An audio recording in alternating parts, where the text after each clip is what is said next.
चाणक्य का जन्म एक ब्राह्मण परिवार में हुआ था और उन्होंने तक्षशिला में अपनी शिक्षा प्राप्त की, जिसे कौटिल्य या विष्णुगुप्त के नाम से भी जाना जाता है।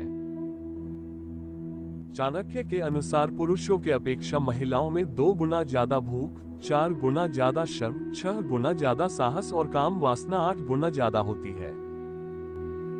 आचार्य चाणक्य के अनुसार बेवकूफी करना, छल कपट का सहारा लेना, झूठ बोलना, चालाक होना, क्रूर रहना आदि कुछ महिलाओं के व्यक्तित्व के प्राकृतिक दोष हैं।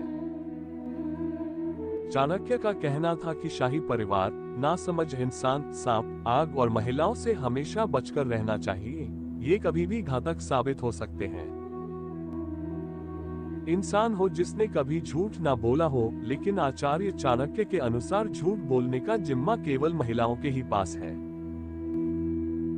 महिलाओं के विषय में चाणक्य का कहना था कि वह कभी स्थिर नहीं रह सकती, उनका मस्तिष्क बहुत ही जल्दी बदलता है, इसलिए उन पर विश्वास नहीं किया जा सकता। आचार्य चाणक्य का कहना था कि एक व्यक्ति को कभी नदी, शाही परिवार, सींग वाले जानवर, हथियारों से लैस इंसान और महिलाओं पर कभी विश्वास नहीं करना चाहिए, क्योंकि ये कभी भी धोखा दे देते हैं। जीवन में कुछ सीखना हो तो उसके लिए भी आचार्य चाणक्य ने रास्ते बताए हैं। चाणक्य के अनुसार अगर नम्रता सीखनी हो तो राजकुमारों से सीखनी चाहिए, वहीं संवाद की कला पंडितों से, झूठ बोलना जुआरियों से और धोखा देना महिलाओं से सीखना चाहिए। आप ये तो सुनते आए हैं कि महिलाएं अपने पतियों के लिए व्रत रखती हैं। जाहिर सी बात है कि उनके द्वारा यह सब अपने पति की खुशहाली और उसकी लंबी आयु की कामना के लिए किया जाता है।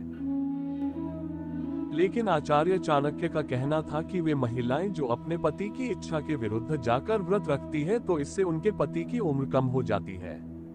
इतना ही नहीं, वह स्वयं अपने हाथ से अपने लिए नर्क का द्वार खोल देती हैं और साथ ही वह अपने पति के लिए भी पतन का रास्ता तैयार करती हैं। आचार्य चाणक्य ने अपने कथनों द्वारा यह प्रमाणित किया था कि वह महिलाओं को एक वस्तु से ज्यादा और कुछ नहीं समझते थे।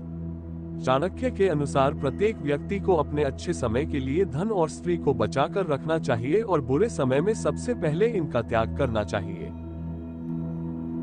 संभव है कि उस समय के हालातों के मद्देनजर आचार्य चाणक्य के कथन सही कहे जा सकते हों।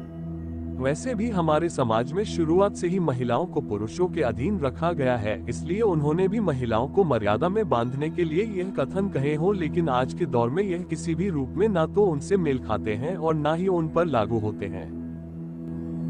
प्रेम से भरी हुई आंखें, श्रद्धा से झुका हुआ सिर, सहयोग करते हुए हाथ, सन्मार्ग पर चलते हुए पांव और सत्य से जुड़ी हुई जीभ ईश्वर की पसंदीदा चीजें हैं।